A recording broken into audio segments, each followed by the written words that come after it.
하나님의 선한 일을 여러분의 힘과 능력으로 하실 수 있습니까? 겉으로 드러난 행위들은 어쩌면 하실 수 있을지도 모르겠습니다. 그러나 진정한 의미에서 선한 일은 할 수 없는 것입니다. 이 부분을 오해했던 사람들이 있습니다. 그들이 누굽니까? 예수님 시대의 대제사장들과 바리새인들이었죠. 그들은 자신들이 하나님의 선한 일에 가장 열심히 가장 잘하고 있다고 생각하며 행동했고 살아갔습니다. 그런데 그들에 대한 주님의 평가가 어떠합니까? 여러 평가가 있지만 마태복음 7장 21절과 23절에서 주여 주여 하며 주님을 부르짖고 선지자 노릇도 하고 귀신도 쫓고 권능도 행해도 그들을 향해서 불법을 행하는 자들이라고 평가를 하셨습니다. 너무 무섭지 않습니까? 사람들 보기에 대단해 보이는 자들, 거룩하고 신령한 자들이라고 비춰질지라도 사실은 그들은 불법을 행하는 자들이었다는 것입니다. 왜 그렇습니까?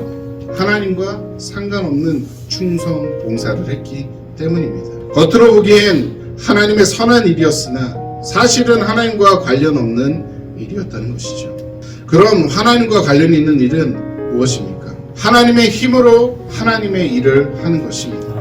내가 하나님의 일의 방향과 뜻을 정하고 가는 것이 아니라 하나님께 물으며 하나님의 뜻에 따라가야 합니다. 나의 열정과 힘이 아닌 하나님께 순종하는 것으로 행해야 한다는 것이죠. 그럴 때 나의 일이 아닌 하나님의 선한 일을 할 수 있습니다. 하나님은 이 사실을 분명하게 말씀하고 계십니다. 우리가 선한 일을 하며 살아가게 하신다. 내가 살아가는 것이 아닌 외부의 어떤 것이 내가 그렇게 살도록 도와준다는 말입니다. 다시 설명하면 하나님의 선한 일을 하며 살아가는 것은 하나님이 힘을 주셔서 선한 일을 할 수 있도록 인도하신다는 것입니다. 주님은 우리에게 사역을 처음 맡기실 때부터 그랬습니다. 보아라, 내가 세상 끝날까지 항상 너희와 함께 있을지어다. 여기서 주님께서 끝까지 함께 하신다는 이 말씀은 우리가 주님이 만나는 날까지 주님이 나와 친밀하게 함께 하시며 힘과 은혜를 주시겠다는 일방적인 선언입니다.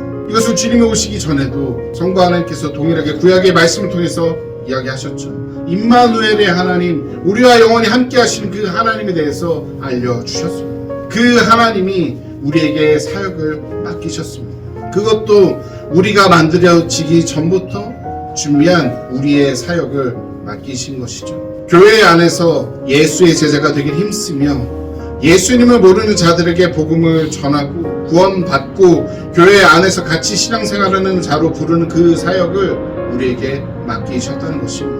이 일을 우리의 능력으로 할 수 있겠습니까? 결코 없습니다.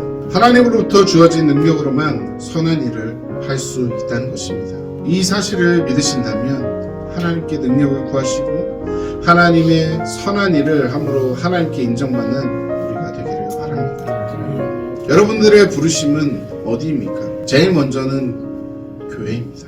교회 공동체 속에서 서로가 예수의 제자가 될 수 있도록 돕고 애쓰고 생각하고 기도해주고 그렇게 서로 사랑하며 섬겨야 합니다.